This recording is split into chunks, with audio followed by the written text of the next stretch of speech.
नमस्कार साथियों, मैं हूं अजय कुमार त्रिपाठी। आप सभी का इस नई वीडियो में स्वागत है। इस वीडियो में मैंने agricultural economics and farm management के पार्शियली 200 ऑब्जेक्टिव क्वेश्चंस को कंपाइल किया है। आपने अपने कोर्स के डिफरेंट यूनिट्स को बहुत अच्छे तरीके से पढ़ लिया है।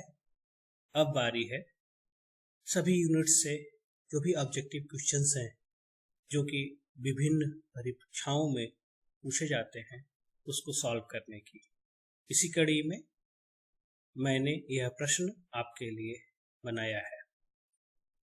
प्रश्न डिफरेंट टाइप्स के हैं, जैसे MCQ, true false, fill up the blanks and matching. आप सभी का विश्वास और जिस हिसाब से आपने रिस्पॉन्ड किया है उसको देखकर मुझे विश्वास है कि आप इस सभी प्रश्नों को अच्छे तरीके से सॉल्व कर लेंगे और सफलता प्राप्त करेंगे। आइए प्रश्न शुरू करते हैं। पहला प्रश्न है मल्टीपल चॉइस क्वेश्चन का। आप देख पा रहे हैं कि पहला प्रश्न इकोनॉमिक्स की डिफिनीशन से लिया गया है। आप अच्छे से जानते हैं कि इकोनॉमिक्स की डिफिनीशन के डिफरेंट बेसिस हैं, जैसे wealth definition, welfare definition, scarcity definition and growth definition, और सभी डिफिनीशन से बिलोंग करते हुए इकोनॉमिस्ट है।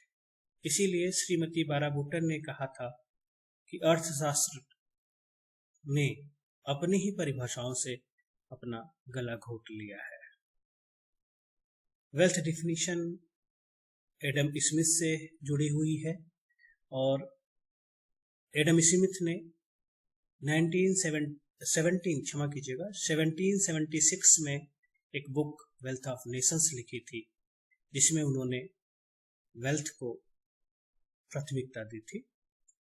इनकी परिभाषा वेल्थ डिफिनीशन से है। वेलफेयर डिफिनीशन जो है वह मार्शल से बिलोंग करता है, स्कार्सिटी डिफिनीशन रॉबिन से बिलोंग करता है और ग्रोथ डिफिनीशन जो है वह जेएम कीन से जुड़ी हुई है। इकोनॉमिक्स पॉजिटिव भी है और नॉर्मेटिव भी है।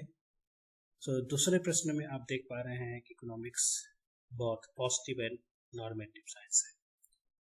एसेसरीज, कंफर्ट एंड लग्जरीज यह एग्जाम्पल हैं अंदर वांट्स के, और वांट्स के क्लासिफिकेशन है यह। एसेसरीज में food, cloth and shelter, comfort में cushion, chairs and bungalow is example of luxuries item. This classification of wants है। Wants are recur and satiable. एक समय में जब वांट पूरी हो जाए लेकिन वह फिर से वह शुरू हो जाती है। Salt in an example of perfect inelastic demand. यहाँ पर सॉल्ट की जो भी रिक्वायर्ड क्वांटिटी है, इसका उस क्वांटिटी पर प्राइस का कोई भी प्रभाव नहीं पड़ता। यदि प्राइस बढ़ता भी है तब भी उतनी ही क्वांटिटी खरीदी जाती है, और प्राइस जब कम भी हो जाता है या बहुत कम हो जाता है तब भी उतनी ही क्वांटिटी जो है वह खरीदी जाती है। Demand of a function depends on, इसमें हम वह फैक्टर देखेंगे कि डिमांड जो है किस किस पर निर्भर करता है। आप लोगों ने डिमांड फंक्शन पढ़ा होगा। Demand is the function of price of related commodity, income of the consumer, taste and preferences of the consumer, weather etcetera. तो इस क्वेश्चन में सभी जो है वह पर डिमांड जो है वह डिपेंड करता है। Increase in demand is shown by, increase in demand का जो ग्राफ होता है वह राइट हैंड साइड की तरफ मूव होता है, जबकि डिक्रीज इन डिमांड का जो ग्राफ होता है वह पहले से लेफ्ट की तरफ हो जाता है। इसमें डिमांड कर्व जो है दूसरा बढ़ता है इंक्रीज और डिक्रीज में। Factor determine supplying various factor determining the supply, जैसे कि technology, price of input, taxes and subsidy, यह सभी जो है वह फैक्टर्स हैं। सो यहाँ पर ऑल ऑफ द अबव जो है वो सही होगा। At the point of equilibrium only one price prevails is correct. Quantity demanded equal to quantity supplied, यह भी सही है। The demand curve intersect to supply curve, यह भी सही है। यहाँ पर जो फोर्थ आंसर है ऑल ऑफ द अबव, यह यहाँ पर करेक्ट है।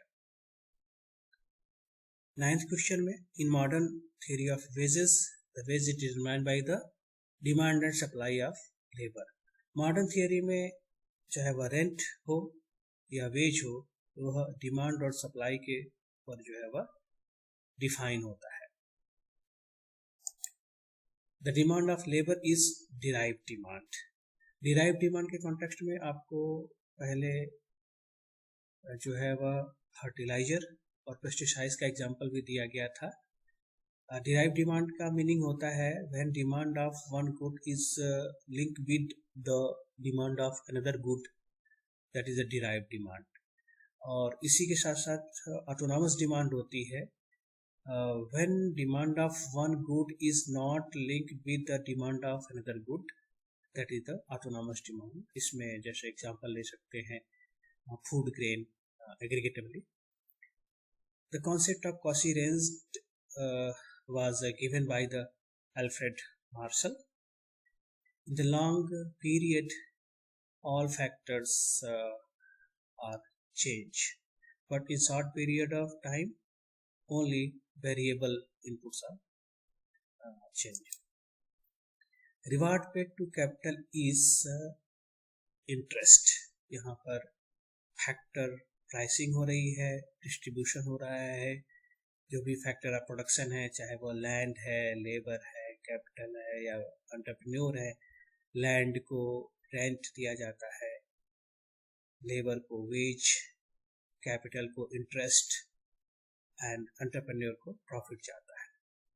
Economic cost includes explicit cost, implicit cost and both explicit cost and implicit cost. यह सही है। एक्सप्लिसिट कॉस्ट का मतलब होता है that is the paid out cost. जैसे हमने मार्केट से फर्टिलाइजर खरीदा तो उसके लिए हमें पे करना होता है, वो एक्सप्लिसिट कॉस्ट है। लेकिन अगर सेल्फ ओन्ड रिसोर्सेस के जो हम यूज करते हैं अपने घर से, जैसे सीड को हम अपने घर से अगर बोने के लिए यूज करते हैं, तो वो इम्प्लिसिट कॉस्ट जो है वो होती है। Average fixed cost is obtained by dividing the output. यहाँ पर सेकेंड जो आंसर है वह total fix cost by the output. Average जो होता है वह टोटल को डिवाइड करके ही प्राप्त होता है। Under perfect competition demand curve is horizontal. यहाँ पर AR और MR, AR means average revenue and MR means the marginal revenue, दोनों जो है वो बराबर होती है। ब्रेक इवन पॉइंट वह पॉइंट होता है जहां पर TC TR के बराबर हो जाए, या एवरेज के कॉन्टेक्स्ट में कहें अगर तो AC इक्वल टू AR। जबकि शट डाउन पॉइंट में AR जो है वह ABC के बराबर होती है। इसका मतलब AFC का नुकसान होता है फर्म को, केवल फर्म को ABC ही प्राप्त होती है। एंड ABC का मतलब है average variable cost. The compulsory charge levied by the government is answer is taxes। Taxes जो होता है वह डायरेक्ट टैक्स होता है और इनडायरेक्ट टैक्स होता है। आप लोगों ने GST का नाम सुना होगा, जिसको बोलते हैं गुड्स एंड सर्विसेज टैक्स, जिसमें सेंट्रल गवर्नमेंट का और स्टेट गवर्नमेंट का जो शेयर है वह 50-50% होता है। GST के 3 स्लैब है।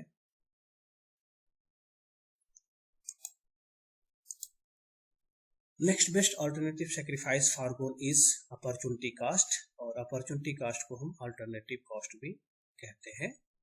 Farm utility is created by, यह प्रोसेसिंग फंक्शन के द्वारा क्रिएट की जाती है। यूटिलिटी के डिफरेंट फॉर्म्स हैं, प्रकार है, जैसे time utility, place utility, form utility, position utility, और वो अलग अलग फंक्शन के द्वारा वो पूरी की जाती है। जैसे कि अगर हम बात करें कि टाइम यूटिलिटी जो होती है वही स्टोरेज फंक्शन के द्वारा क्रिएट की जाती है। फार्म यूटिलिटी प्रोसेसिंग से, position utility by and selling से, और इस तरह से यूटिलिटी क्रिएट की जाती है। Which of the following is man made factor of production? Capital. Capital जो होता है वो मैन मेड फैक्टर प्रोडक्शन होता है। और आपको बताया गया था कि कार्ल मार्क्स ने कहा था capital is crystallised labour. All the following cost curve are U shaped except. हम सभी जानते हैं कि एएफसी कर्व का जो नेचर होता है वह रेक्टेंगल हाइपरबोला होता है, जबकि इसके अतिरिक्त जो भी कॉस्ट कर्व है, average cost, average variable cost और मार्जिनल कॉस्ट, इनका जो नेचर होता है वह यू शेप होता है। पहले कॉस्ट घटती है और फिर वह एक निश्चित पॉइंट से फिर वह बढ़ने लगती है। Creation of utility is called production, जबकि destruction of utility is called consumption. When MP becomes 0, total production will be the maximum. 3 stages of production में जब MP 0 होता है वहां पर total production maximum होता है। 3 stages of production में स्टेज फर्स्ट और थर्ड जो है वह इरेशनल स्टेज बोली जाती है, जबकि स्टेज सेकेंड जो है वह रेशनल स्टेज होती है। One satisfying power of a commodity is called utility, और यूटिलिटी ऑलवेज यूजफुलनेस नहीं होती, क्योंकि अगर यह कोई व्यक्ति धूम्रपान करता है तो धूम्रपान तो वह यूजफुल है नहीं, इसलिए हम नहीं कह सकते कि यूटिलिटी हमेशा यूजफुलनेस ही होती है। By and selling function creates position utility. A firm and industry are one under and same under the monopoly. Monopoly is the situation when there are only one seller and many buyer. Mono means single and poly means seller. And price discrimination भी है, वह monopoly market में हो सकता है। Among the following, which stage of production is called rational stage? The stage second is called rational, जबकि first और third जो स्टेज होती है प्रोडक्शन की वह इरेशनल स्टेज होती है। The author of book Wealth of Nation, that is written by the Adam Smith. Population theory is given by the Malthus. Malthus का जो population theory है वह बहुत ही इम्पोर्टेंट है। इस थियोरी में A B C D type के land की बात की गई है, जिसमें कि जो फर्टिलिटी डिफरेंस होता है ए और बी का वह रेंट काउंट किया जाता है ए के लिए। Elasticity of production can be calculated by, यह फार्मूला इलास्टिसिटी ऑफ प्रोडक्शन का है एमपीपी अपॉन एपीपी। हालांकि यहाँ पर इलास्टिसिटी ऑफ फिजिकल प्रोडक्शन का हमें यहाँ कहना चाहिए, जिसका फार्मूला है एमपीपी अपॉन एपीपी। जो एडिशनल पी है that is the physical. Law of demand states the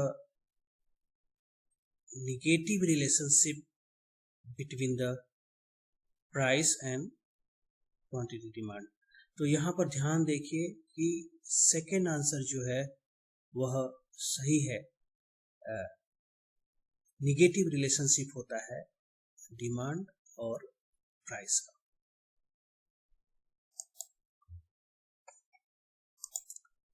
profit maximisation level of output एच, इकोनॉमिक्स में MC equal to MR, marginal cost equal to marginal revenue, that is the profit, most profitable level होता है।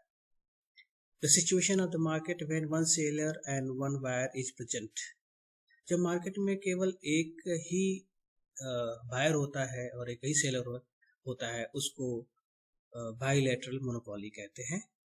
Law of equi marginality is also called law of proportionality, correct. Gossen second law, correct. Law of maximum satisfaction, तो यहाँ पर सही जवाब है all of the above. Price discrimination is the characteristics of which of the following competitive market? Monopoly market.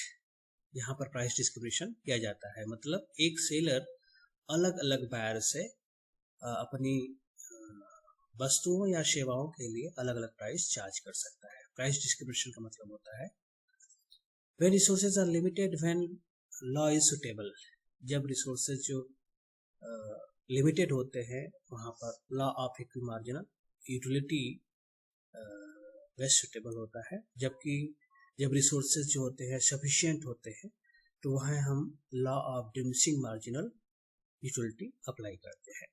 King demand curve is a feature of which type of a market? Market type is a oligopoly. Oligo means few and poly means seller. So a market condition where there are few sellers and many buyers is called the oligopoly. Subsistence area of wheat is primarily developed by, इसका श्रेय David Ricardo को जाता है, तो correct answer David Ricardo. A firm under perfect competition will make supernormal profit. Supernormal profit firm को कब होता है? जरा यहाँ पर ध्यान से देखिएगा, जब AC AR के नीचे हो तभी जो है फर्म को सुपरनॉर्मल प्रॉफिट प्राप्त करता है। अगर AR से AC ऊपर होगी तो फर्म को जो है वह लॉस का सामना करना पड़ेगा, और जब AC इक्वल टू AR होता है तो फर्म जो है वह नॉर्मल प्रॉफिट गेन करती है। और लॉन्ग रन में सभी फर्म्स जो होती हैं वह नॉर्मल प्रॉफिट ही गेन करती हैं। लॉन्ग रन में किसी भी फर्म को सुपर नॉर्मल प्रॉफिट यानी लाभ नहीं मिलता और हानि भी नहीं होती, लेकिन फर्म को नॉर्मल प्रॉफिट ही मिलता है। National income is calculate with, national income को कैलकुलेट करने की अलग अलग विधियां हैं, जिसमें प्रोडक्शन मेथड, एक्सपेंडिचर मेथड्स और इनकम मेथड है। यानी यहाँ पर सही जो है मेथड्स ठीक है, जो फोर्थ आंसर है all of the above, that is okay. 43 question में आप देख पा रहे हैं फार्म मैनेजमेंट पूछा गया है कि वह किस तरह की स्टडी है। फार्म मैनेजमेंट जो है वह इंट्रा फार्म स्टडी है, और इसी के साथ जो प्रोडक्शन इकोनॉमिक्स है वह इंटर फार्म स्टडी माना जाता है। On the basis of time span market can classified as very short period market, long period market, secular market. यह एक बेस है जिस पे मार्केट को क्लासिफाई किया गया था, तो यहाँ पर सभी सवाल जो जवाब जो है वो सही है। Residual Clement theory of ways is proposed by the F.A. Walker, तो इसको आप ध्यान में रखेंगे, F.A. Walker। Among the following, which of the characteristics is capitalistic economics? तो कैपिटलिस्टिक इकोनॉमी में प्रॉफिट मोटिव भी होता है, इनइक्वलिटी भी होती है, कंज्यूमर सोवरेनिटी भी होती है, तो यहाँ पर all of the above is correct answer. When personal taxes are deducted from the personal income, it will be the disposable income. Disposable income का जो फार्मूला होता है वो पर्सनल इनकम से पर्सनल टैक्स को घटाने के बाद प्राप्त होता है। Stock is equal in case of, stock और सप्लाई दो चीजें होती हैं, और सप्लाई जो आती है वह स्टॉक से आती है, तो यहाँ पर पूछा गया है कि किस कमोडिटी के केस में स्टॉक और सप्लाई दोनों बराबर होती है। तो सही जवाब जो है वो पेरिसेबल नेचर कमोडिटी के केस में। पेरिसेबल नेचर कमोडिटी को हम या गुड्स को हम स्टोर नहीं रख सकते, उसको हमें इमीडिएटली डिस्पोज ऑफ करना पड़ता है। The amount earned by an unit during a given period of time is called। तो यहाँ पर साथियों छोटा सा करेक्शन आपको देखना पड़ेगा। इनकम है, जबकि आप बोल्ड देख पा रहे हैं ऑल ऑफ द अबव, तो आप बोल्ड पर मत जाइएगा। यहाँ पर इनकम इज करेक्ट आंसर। यहाँ पे आप जो है वो सी, इसको आप जो है वो देख सकते हैं, that is okay. Demand is a function of, ये आप देख पा रहे हैं कि फंक्शन ऑफ प्राइस होता है, और इसके अतिरिक्त भी वेरिएबल है, बट वह वेरिएबल यहाँ पर शो नहीं हो रहे हैं। Demand is the function of price. सो इस तरह से जो है 50 क्वेश्चंस का जो सक्सेशन है वह एमसीक्यू के लिए पूरा होता है। आइए बढ़ते हैं अपने नेक्स्ट स्टेप की तरफ, जो कि ट्रू और फॉल्स टाइप के क्वेश्चंस का है। इसमें आप देख पा रहे हैं कि the word economics has been derived from the Greek word, और oikos and nomos statement true है। Microeconomics is otherwise called the price theory। तो यहाँ पर income and employment theory लिखा हुआ है, इसका मतलब स्टेटमेंट जो है वो false है। Economics is both science and art। Yes, true। When value of good expressed in terms of money, it is called the price। Yes, सही है। Degree certificate is an example of external material and non-transferable goods। So यह भी सही है, आप अपने degree certificate को दूसरे को आप ट्रांसफर नहीं कर सकते, इसलिए यह नॉन ट्रांसफरेबल है, और यह मटेरियल है, और यह एक्सटर्नल भी है। जबकि goodwill of a business can be transfer. आपको बताया गया था कि अगर जो अंबानी ने, जो धीरू भाई अंबानी जी थे, उन्होंने अपने जो खड़े बिजनेस था उसको अपने बेटों को जो है वो ट्रांसफर किया था, जिसमें अनिल अंबानी और मुकेश अंबानी आए थे। Ocean an example of communal wealth? नहीं, ओशिन जो है वह एक एग्जाम्पल है, वह है कॉस्मोपॉलिटन वेल्थ का। ठीक है, सो कम्युनल वेल्थ में हम पार्क वगैरह का एग्जाम्पल ले सकते हैं। स्कैसिटी डेफिनेशन इकोनॉमिक्स शेमुल्सन ने दिया था? नहीं, इसको तो जो है रॉबिन्स ने दिया था। At the maximum level of total utility margin utility is maximum, यह स्टेटमेंट जो है वो फॉल्स है, क्योंकि जब मार्जिन यूटिलिटी 0 होती है तब टोटल यूटिलिटी मैक्सिमम होती है। यहाँ पर दोनों मैक्सिमम लिख दिया गया है। Aggregate income and employment are studied under the macro economics. Yes, is true. Cross price elasticity of demand is positive for substitute good. Yes, is true. यहाँ पर ध्यान रखिएगा, क्रॉस प्राइस इलास्टिसिटी जो डिमांड होती है वह पॉजिटिव होती है सब्स्टिट्यूट गुड के लिए, जबकि निगेटिव होती है वह कम्प्लीमेंट्री गुड्स के लिए।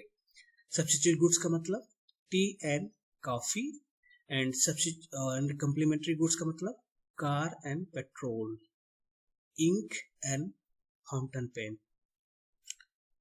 Air, sunlight and rainfall are the economic goods? नहीं, यह फ्री गुड्स होती हैं। इकोनॉमिक गुड्स के केस में तो वह अलग गुड्स है जिनके लिए हमें पेमेंट करना होता है। Services of doctor and engineers are comes under the economic activities? Yes, is true. When price and total expenditure of commodity inversely related, elasticity of demand is less than 1। यहाँ पर greater than 1 लिखा हुआ है, so is true। और अगर price घटती है और एक्सपेंडिचर भी घटता है, मतलब दोनों एक ही दिशा में मूव करते हैं, वहां पर elasticity of demand less than 1 होती है। जबकि प्राइस बढ़ने से एक्सपेंडिचर में कोई चेंज अगर नहीं होता है, वहां पर इलास्टिसिटी ऑफ डिमांड 1 होती है। यह मार्शल का टोटल आउटले मेथड है या टोटल एक्सपेंडिचर मेथड है, जिसमें कि इलास्टिसिटी को greater than 1 equal to 1 and less than 1 के कॉन्टेक्स्ट में दिखाया गया है। Utility can be measure in terms of utils. Yes, एक साइकोलॉजिकल यूनिट है। जैसे कि कहा जाता है कि अगर आप भूखे हैं और आप एक एप्पल खाते हैं तो आपको सेटिस्फेक्शन मिलता है, तो उस सेटिस्फेक्शन को हम काउंट करके हम कार्डिनल अप्रोच में हम एक यूटिल्स दे सकते हैं। Two indifference curve always intersect to each other, never. दो इंडिफरेंस मैप होता है जहाँ पे बहुत सारे इंडिफरेंस कर्व देखे जा सकते हैं और कोई भी कर्व एक दूसरे को इंटरसेक्ट नहीं करता है।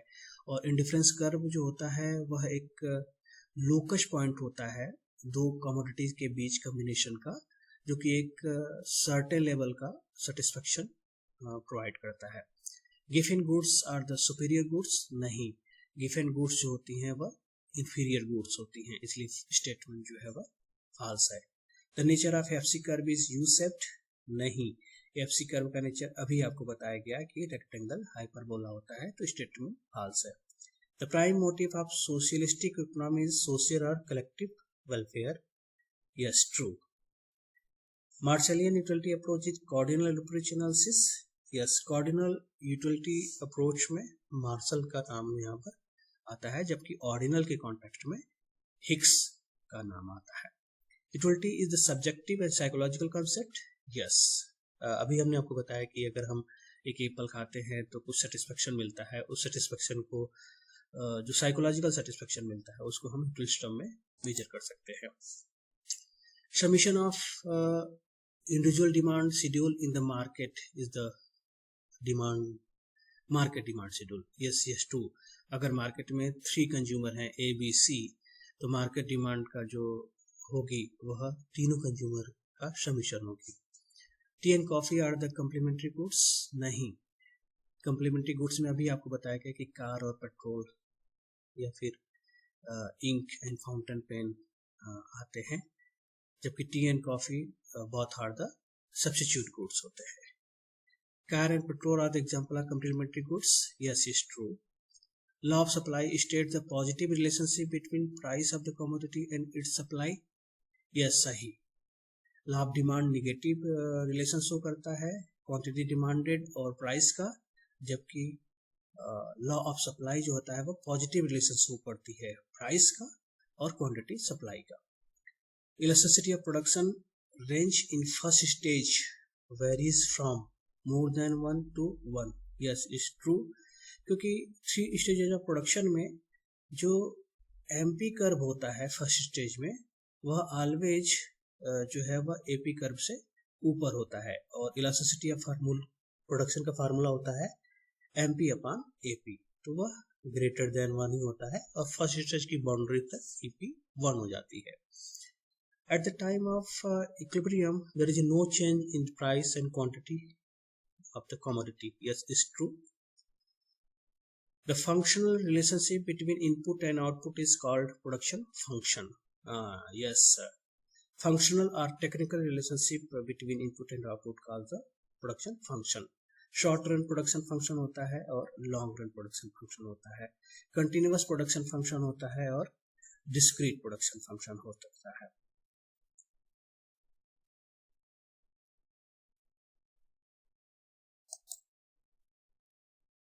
तो 28 क्वेश्चन में आप देख पा रहे हैं in the perfect competition firms are price maker, नहीं, परफेक्ट कंपटीशन में जो फर्म्स होती है वह प्राइस टेकर होती है, तो यहाँ पर स्टेटमेंट वह गलत है, फॉल्स है।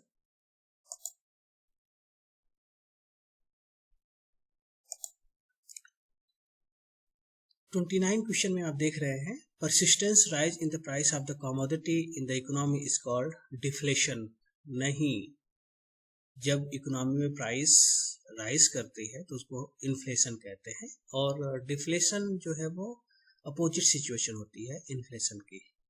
इसमें प्राइसेस जो होती हैं डिफ्लेशन में वह डिक्लाइन करती हैं, डिक्रीज करती हैं। 30 क्वेश्चन में opportunity cost also called the alternative cost, yes is true, यह पहले भी इसी सीरीज में आपको बताया गया था। 31 question, marginal utility can B derived with formula. आप जो फार्मूला देख रहे हैं TUN-1, यह सही है, और यह फार्मूला लागू होता है जब कमोडिटी का जो कंजप्शन होता है वह सक्सेशन में होता है। जैसे एक कमोडिटी यूज की, फिर दूसरे नंबर की कमोडिटी, फिर 3 नंबर, फिर 4 नंबर, 5 नंबर।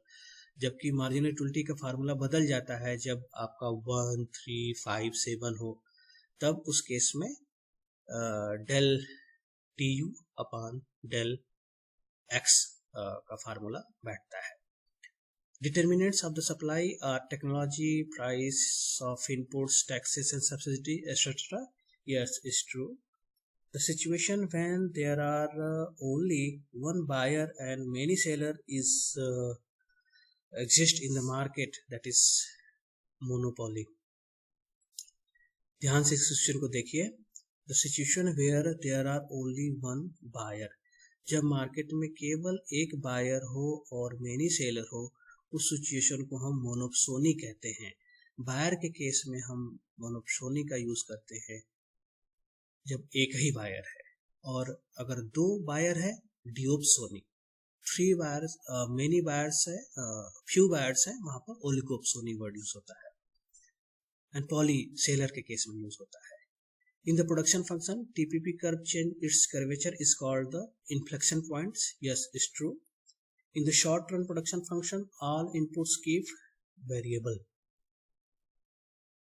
ये false है। सारे inputs जो है वो variable होते हैं long run production function में। Quantity of goods and services that a buyer would willing to purchase at all possible price in the given market at a point of time is called the income demand ceteris paribus. Statement गलत है। अगर हम इसी income demand की जगह पे price demand अगर हम कहते तो स्टेटमेंट हमारा सही होता। Utility refers to usefulness of good, यह फॉल्स है। आपको देखने में यह सही आ रहा होगा, लेकिन अभी हमने बताया था कि अगर कोई व्यक्ति धूम्रपान करता है तो उसके लिए उसके बाद उसको प्लेजर मिलता है, खुशी मिलती है, तो लेकिन यह यूजफुल नहीं है। ये सभी केस में यूजफुलनेस नहीं हो सकती, तो स्टेटमेंट जो है वह फॉल्स है। Net domestic product can be calculated after deducting the depreciation from the gross domestic product, yes is true, क्योंकि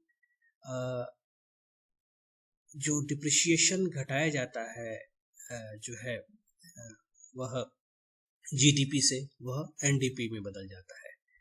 national income in India is annually calculated by the NSO, yes is true. Anything that satisfy the human wants is called goods, yes correct. Positive science only explain what is while normative science tell us what ought to be, yes is true. आपको बताया गया था कि अगर कहीं कोई poison है तो positive science only explain what is this is poison, but normative science it's explain this is poison, never take this otherwise the things are will be changed. In long run all cost are fix cost, नहीं, long run में सभी cost होती है वह variable cost हो जाती है। Nominal cost को मनी कॉस्ट भी कहते हैं, यह सही है। 44 क्वेश्चन में आप देख पा रहे हैं साथियों, when MP equal to AP, अब आपको 3 स्टेजेस ऑफ प्रोडक्शन का जो ग्राफ बना हुआ है उस पे अपने को ले जाना होगा। When MP equal to AP, वहीं पे फर्स्ट बाउंड्री डिफाइन हो जाती है, और वहां पर AP जो होता है वो मैक्सिमम होता है, लेकिन आप स्टेटमेंट में देखिए यहाँ पर मिनिमम लिखा हुआ है, तो स्टेटमेंट फॉल्स है। Cost of self owned and self employed resources is known as the explicit cost नहीं, यह इम्प्लिसिट कॉस्ट है। Im means in, implicit cost means वह सारे कॉस्ट जिसको हम अपने घर से लगाते हैं, जैसे कि सीड अपने घर का यूज किया, फार्म यार्ड मैनोर है अपने घर का यूज किया, लेबर है, फैमिली लेबर है, उसको हम अपने घर का यूज कर रहे हैं। तो ये सारा जो है इम्प्लिसिट कॉस्ट में है, जबकि यहाँ पर एक्सप्लिसिट कॉस्ट लिखा गया है, तो स्टेटमेंट इसलिए फॉल्स है। TC and TFC both are equal at zero level of production. Yes, is true. Total fix cost तो पहले ही लगा लिया जाता है, और जब वेरिएबल कॉस्ट को लगाया जाता है तो प्रोडक्शन आना शुरू होता है। तो TC, चूंकि TC का जो फार्मूला होता है TFC प्लस TVC, और अगर TVC 0 है तो TFC और TC दोनों इक्वलेंट हो जाते हैं। Distribution is also called the factor pricing, is true. Wants never recur after an interval. Wants की characteristics में है wants are recurred and wants are satiable once a time, but again recur. तो यहाँ पर जो है never वर्ड यूज हुआ, अगर ये never नहीं रहता तो स्टेटमेंट ट्रू होता, जबकि यहाँ स्टेटमेंट है wants never recur after an interval, तो इंटरवल जो स्टेटमेंट है वह फॉल्स है। All capital is wealth but all wealth is not capital, yes is true. Production differentiation is the key characteristics of the monopolistic competition, yes is true. Product differentiation होता है। आइए बढ़ते हैं fill up the blanks type के question की तरफ।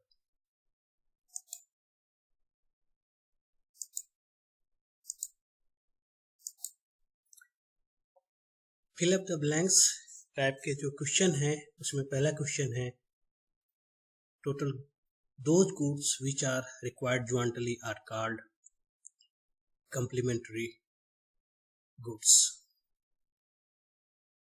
Deductive methods of economic investigation proceed from general to particular.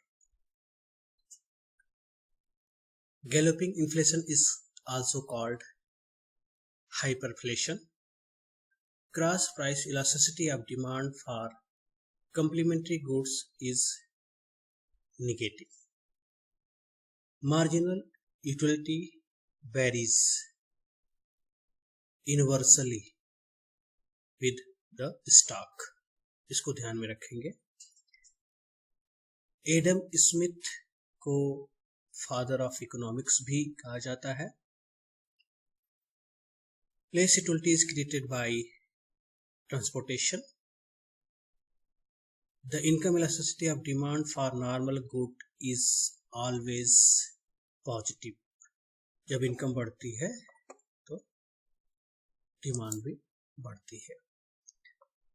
Almost all the domestic economic laws are qualified by the general assumptions, that is ceteris paribus. यह एक proverb है जिसका मतलब होता है all the things being equal or are the things being constant. Law of demand तभी लागू होता है जब other things being equal हो।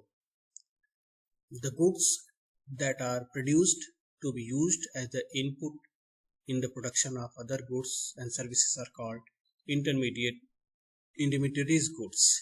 जैसे बताया गया था कि अगर पोटैटो है तो वह पोटैटो से अगर चिप्स बन जाता है तो चिप्स जो है वह फाइनल गुड्स हो गई और पोटैटो वह इंटरमीडिएटरीज गुड है। कॉटन को भी इंटरमीडिएटरीज गुड कहते हैं, और जब कॉटन से क्लॉथ बनता है, फैब्रिक बनते हैं, तब वह फाइनल गुड्स हो जाती है। Demand is the function of price of related commodities, income etcetera. Production is a function of cost. यहाँ पर देखिए production is a function of cost. Equilibrium price can be obtained intersection point of demand and supply. Yes, जब demand और supply curve एक दूसरे को काटते हैं तब y एक्सिस पे टेंजेशन के बाद जो है वो इक्विलिब्रियम प्राइस बनता है। A piece of land where crop production and livestock taken under single management and has specific boundary is. यहाँ पर आंसर तो आप फार्म मैनेजमेंट देख पा रहे हैं, लेकिन यह फार्म मैनेजमेंट से यह क्वेश्चन लिया गया है, इसलिए सिर्फ आपको फार्म पे ध्यान रखना है। जो फार्म होता है वह पीस ऑफ लैंड होता है जिस पर क्रॉप प्रोडक्शन भी किया जाता है और लाइव स्टॉक भी लिया जाता है। ठीक है, तो सही जवाब होगा जो भरना है हमें वो फार्म भरना है। Diversified farming is type of farming, और डाइवर्सिफाइड फार्मिंग के अतिरिक्त जो है वह specialised farming, dry farming, ranching farming, यह सब भी जो होते हैं टाइप्स ऑफ फार्मिंग होते हैं। जबकि इसके साथ साथ सिस्टम ऑफ फार्मिंग भी होता है जिसमें स्टेट फार्मिंग होता है, कोऑपरेटिव फार्मिंग होता है। 16वें क्वेश्चन में आप देख पा रहे हैं, in which type of farming, specialised farming में जो एक सिंगल एंटरप्राइज होता है वह 50% से अधिक कंट्रीब्यूट करता है फार्म की टोटल इनकम का, ये ध्यान रखिएगा। डाइवर्सिफाइड फार्मिंग में फार्म को डिफरेंट एंटरप्राइज में बांट दिया जाता है और कोई भी एक एंटरप्राइज जो होता है वह टोटल फार्म इनकम का 50% कंट्रीब्यूट नहीं करता है। In the third stage of production MP is negative. Yes, आप देखते हैं कि जहां पर एमपी 0 होती है वह सेकेंड स्टेज की बाउंड्री होती है, उसके बाद एमपी निगेटिव हो जाती है। TC and VC increases with increase in output. Total cost और वेरिएबल कॉस्ट बढ़ेगा जब हम आउटपुट को इंक्रीज करेंगे। Goods which can be used in place of other good is known as substitute goods. स्वाभाविक है, tea and coffee, when the demand of one good is linked with the demand of another good, that is derived demand. The situation when demand of one commodity rises with the fall in the price of other things is view equal extension in demand. यहाँ पर आपको ध्यान में रखना पड़ेगा, जब price घटती है तो एक्सटेंशन होता है डिमांड में, और जब प्राइस बढ़ती है तो डिमांड में कॉन्ट्रैक्शन होता है। एक्सटेंशन एंड कॉन्ट्रैक्शन दोनों एक ही डिमांड कर्व पे होता है, जबकि increase and decrease in demand के लिए अलग अलग डिमांड कर्व हो जाता है। In the monopoly market AR is sloping, downward sloping होता है। The market which is permanent in nature is called the secular market. यह मार्केट की क्लासिफिकेशन का एक हेड है, secular. In short period of market, supply curve is inelastic. Short period market बहुत ही short period के लिए लगाई जाती है, उसमें सप्लाई को इंक्रीज नहीं किया जा सकता, तो इनइलास्टिक सप्लाई होती है। Human wants are unlimited but means to satisfy them are the limited. यह की कंपोनेंट जो है वह रॉबिन्स की डिफिनीशन में भी आया था कि जो wants are unlimited but means are the limited, तो यहाँ पर हमें इसको देखना होगा। Monetary value of all goods and services that produced in the country in a financial year is called national income. Inductive method of economic investigation proceed from particular to general. यह inductive method है, जबकि आपने अभी देखा था कि deductive method में जो इकोनॉमिक इन्वेस्टिगेशन होती है वह जर्नल टू पर्टिकुलर प्रोसीड होती है। In the second stage of production, यहाँ पे आपको 3 स्टेजेस का ग्राफ ध्यान में रखना पड़ेगा। TP curve increases eight decreasing rate. Eight the point of inflection in first stage, TPP curve increases eight increasing rate, but after that the increases but the decreasing rate. The shape of FC curve is rectangular hyperbola. There are inverse relationship between AC and AP. Question को ध्यान से देखिए। There are opposite or inverse relationship AC and AP होता है। Marginal cost curve cuts the average cost curve at the lower point. आपको बताया गया था कि मार्जिनल कॉस्ट सबसे पहले सबसे नीचे रहती है और नीचे आती है और फिर वह ऊपर बढ़ती है, तो वह एबीसी को जो है लोअर पॉइंट पे कट करती है। Total fix cost remain the same what ever the level of output production. TFC जो होती है वो फिक्स ही होती है। अगर आप कास्ट टीएफसी का ग्राफ आपने देखा होगा तो वह हॉरिजॉन्टल होती है। According to Malthusian theory, the population increases in geometric progression, or food production increases in arithmetic progression. Okay, so geometric progression में 2, 4, 8, 16, 32, 64 इस तरह का सीक्वेंस बनता है, जबकि arithmetic सीक्वेंस में 2, 4, 6, 8, 10 इस तरह का सीक्वेंस बनता है। NDP नेट डोमेस्टिक प्रोडक्ट को हम कैलकुलेट करते हैं जब हम जीडीपी से डिप्रिसिएशन को माइनस कर लेते हैं। The goods with income elasticity is less than 1 are called the inferior goods. The difference between a consumer wants to pay and what he actually pays, this is consumer surplus. आपको बताया गया था कि अगर आप बहुत भूखे हैं और आपके सामने 10 एप्पल रखा गया है, तो आपकी भूख इतनी अधिक है कि वह पहले एप्पल के लिए आप जो है वो हो सकता है 100 रुपये पे करना चाहें, लेकिन एक्चुअल में उस यूनिट प्राइस जो है उस एप्पल का वह 10 ही रुपये है। तो जो आपने सोचा और जो एक्चुअल पे किया, वो दोनों का डिफरेंस जो है वह कंज्यूमर सरप्लस है। Micro economics is otherwise called the price theory. Money is the matter of medium of exchange, measure the value, standard of deferred payment and store in value। यह मनी के important function है। RBI को हम bankers of bank भी कहते हैं, और RBI का जो स्थापना हुई थी 1935 में हुई थी, आरबीआई एक्ट 1934 के तहत, और आरबीआई का जो नेशनलाइजेशन हुआ था वह 1 जनवरी 1949 को हुआ था। The nature of indifference curve is convex to the origin. The nature of demand curve sloping downward from left to right due to demand curve के sloping downward होने के क्या कारण है, जिसमें law of diminishing marginal return एक कारण है, income effect और substitution effect कारण है। तो ये सभी कारण की वजह से जो है डिमांड कर्व जो होता है वो स्लोपिंग डाउनवर्ड होता है।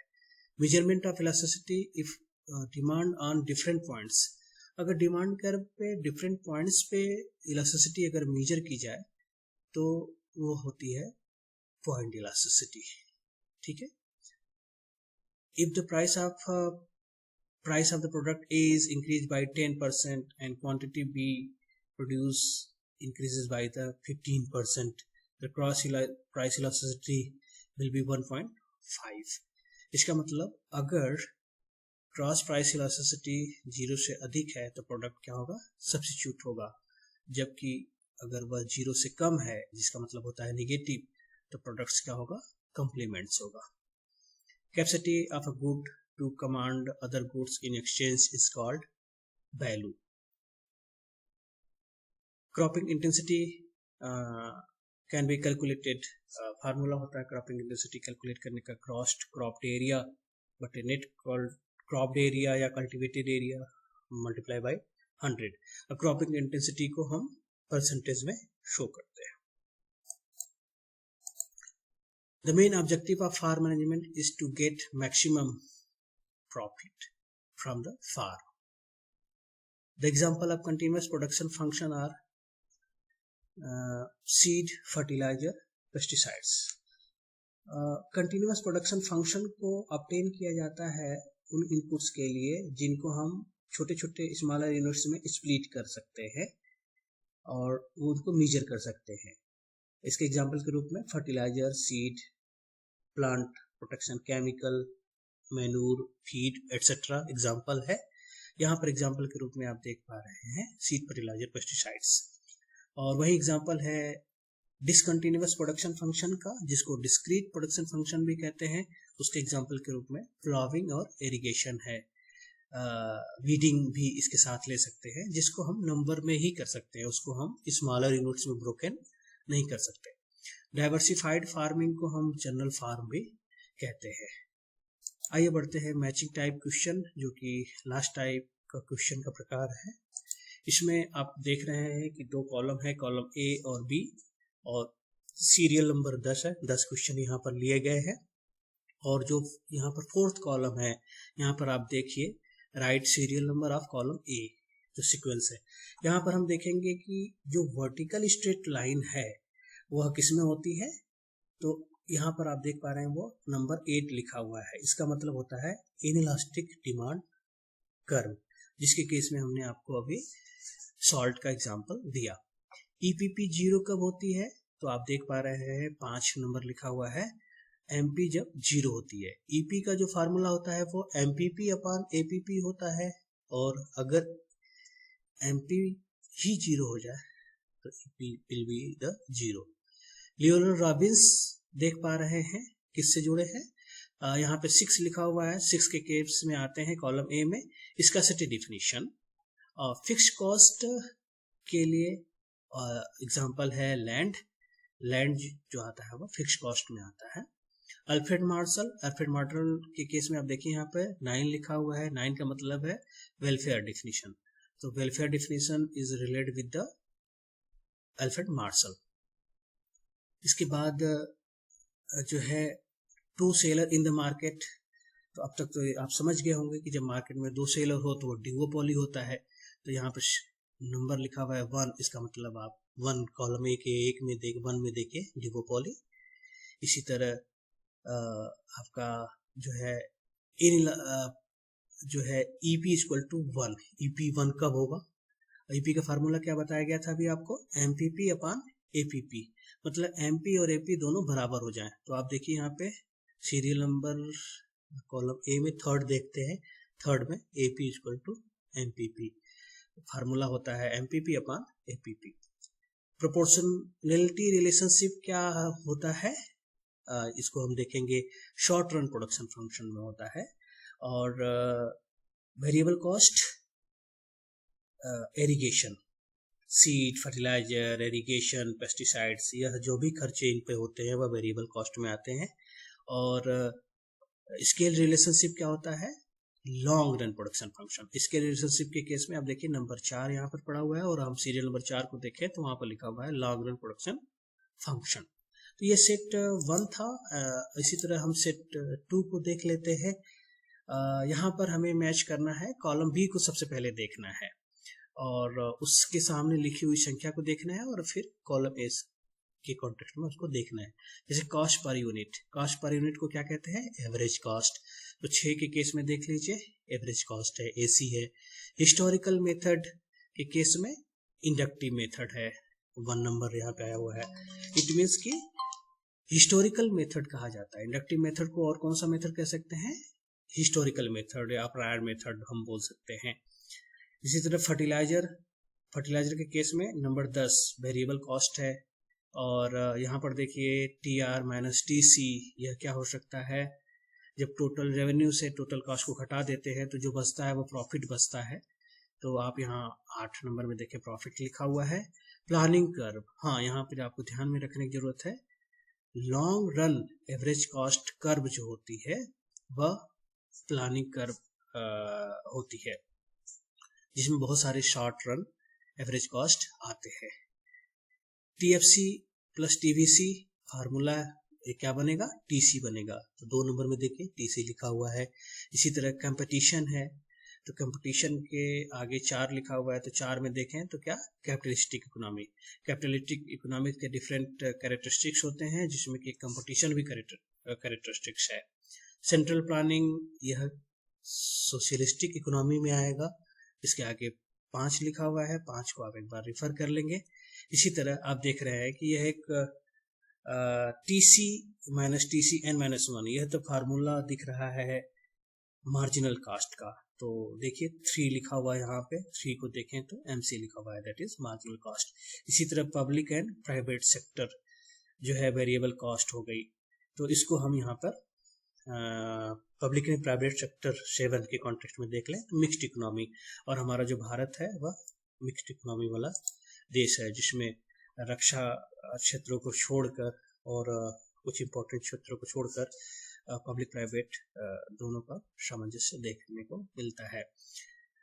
लैंड बिटवीन 1 to 2 हेक्टेयर, यहाँ पर बताया जाता है कि ऐसा किसान जिसके पास 1 से 2 हेक्टेयर की लैंड हो उसको स्मॉल फार्मर कहते हैं।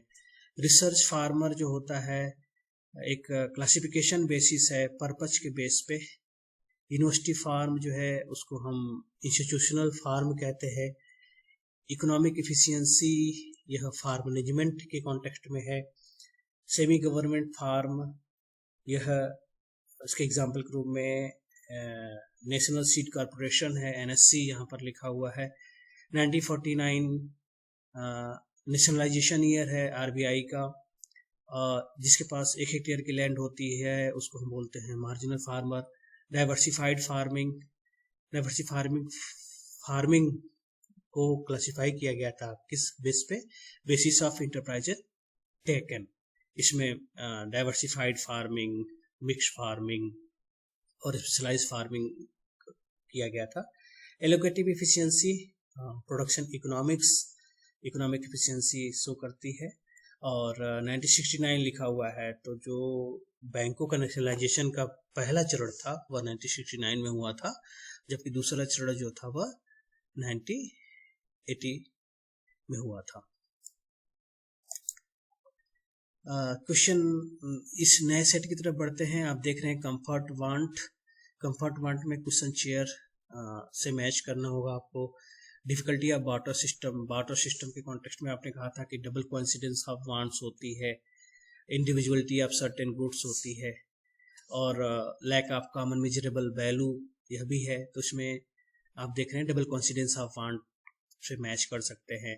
इम्प्लिसिट कॉस्ट में आप देखिए जो अभी फार्म फैमिली लेबर है वह इम्प्लिसिट कॉस्ट है जो अपने घर से लगता है। म्यूजियम टिकट का जो एग्जांपल हो सकता है वह परफेक्ट इलास्टिक डिमांड हो सकता है। परफेक्ट इलास्टिक डिमांड में प्राइसेस कांस्टेंट होती है, फिक्स्ड होती है, लेकिन एक समय में डिमांड बढ़ जाती है और दूसरे समय में डिमांड कम हो जाती है। तो म्यूजियम टिकट एक ऐसा एग्जांपल है, क्योंकि म्यूजियम टिकट का एग्जांपल के केस में कभी भी म्यूजियम टिकट की प्राइसेस जो होती हैं डिमांड बढ़ने की वजह से अधिक नहीं होती, बढ़ती नहीं है, वो कांस्टेंट ही रहती है। फूड ग्रेन है, तो फूड ग्रेन के केस में आप देख लीजिए यह इकोनॉमिक गुड है। और फ्री गुड्स जो है वो सनशाइन है, रेनफॉल है, एयर है। फर्म्स आर प्राइस मेकर नहीं, परफेक्ट कंपटीशन में फर्म्स आर प्राइस टेकर होती हैं। लेकिन आप देखिए थर्ड लिखा हुआ है, तो थर्ड में देखेंगे तो यह कंडीशन है इम्परफेक्ट मार्केट की। डिफिकल्टी ऑफ नेशनल इनकम क्या हो सकती है? नेशनल इनकम की डिफिकल्टीज बहुत सारी हो सकती है। जैसे यहाँ पे तो लिखा हुआ है डबल काउंटिंग ऑफ प्रॉब्लम, जैसे हमने आलू को भी जोड़ा और चिप्स की वैल्यू को भी जोड़ा तो डबल काउंटिंग होता है। डिप्रिसिएशन को कैलकुलेट करना एक टिपिकल होता है। और डेटा जो है रिलायबल डेटा की अनअवेलेबिलिटी भी एक प्रॉब्लम होती है। There are so many problem to counting the national income. Luxuries want जो होता है, बंगलो का एग्जांपल देख लीजिए, ये लग्जरियस होता है। और फर्म्स आर प्राइस टेकर, ये परफेक्ट कंपटीशन में होता है। और एक्सप्लिसिट कॉस्ट के कॉन्टेक्स्ट में जो है वह फर्टिलाइजर है, क्योंकि फर्टिलाइजर को हम बाहर से ही खरीद सकते हैं। यह लास्ट सेट है, जो 5वां सेट है, आप इसमें देख लीजिए। यहाँ पे आप देख पा रहे हैं कॉलम बी में लेबर लिखा हुआ है और उसके आगे जो संख्या लिखी है वह 8 लिखी है, तो वेज है, लेबर को वेज मिलेगा। और GNP से डिप्रिसिएशन को घटाएंगे तो NP मिल जाता है। फाइनल गुड्स के केस में चिप्स एग्जांपल आप देख पा रहे हैं 6 नंबर पे। रेंट किसकी बदौलत मिलेगा? लैंड के लिए मिलेगा। इसी तरह नॉमिनल वेज जिसको हम मनी वेज भी कहते हैं, एडजस्टेड वेज जिसको हम रियल वेज कहते हैं। रियल वेज को और क्या कह सकते हैं? Adjusted wage, general price level बनाते समय होती है। Jenkins is related to the liquidity preference theory. Liquidity preference theory is जो है वह जेम्किंस के द्वारा लिखी गई थी। इंटरमीडिएट गुड्स के केस में आप देखिए पोटैटो, और पोटैटो से अगर चिप्स बना दो तो यह फाइनल गुड्स हो जाती है। GDP माइनस डिप्रिसिएशन, अब जहां से G से डिप्रिसिएशन अगर काउंट हो जाएगा तो वो N में हो जाएगा, मतलब NDP हो जाएगा। तो आप देखिए यहाँ पर NDP है। इसी तरह रेंट थियरी जो है वह रिकार्डो का लगान सिद्धांत काफ़ी इम्पोर्टेंट है, जिसमें कि उन्होंने अलग अलग तरह की रेंट की बात की थी, अलग अलग लैंड की बात की थी, type A land, type B land, type C land, ठीक है। और मुझे याद आ रहा है कि माल्थस का जनसंख्या सिद्धांत में भी हमने टाइप ऑफ लैंड की बात कर ली थी। ऐसा नहीं होता है, उसमें बस हमें ध्यान रखना है कि जियोमेट्रिक प्रोग्रेशन से हमारी जो पॉपुलेशन बढ़ती है, लेकिन हमारा जो फूड है वह अरिथमेटिक प्रोग्रेशन से बढ़ता है। और हमारा आज का जो फूड ग्रेन प्रोडक्शन है वह 337 मिलियन टन के आसपास है, जबकि 2050 तक हमें जो है 400 मिलियन टन्स की ज़रूरत होगी। तो हमारे लिए बहुत ही चैलेंज है। तो अगर भूलवश अगर हमने माल्थस के सिद्धांत में हमने 4 टाइप्स के लैंड की बात की हो, तो उसके लिए हम आपको क्षमा चाहेंगे, आप उसको करेक्ट कर लेंगे। और थैंक यू फॉर वाचिंग। और मैं उम्मीद करता हूँ कि जो भी चीज़ आपने पढ़ी वह आपको अक्षरतः समझ में आई होगी और आप उसको अच्छे से कर लेंगे। आपका जो है एग्जामिनेशन सुपर्ब हो और आप जो है सफल हो। Thank you very much. हमारी तरफ से आपको ढेर सारी शुभकामनाएं।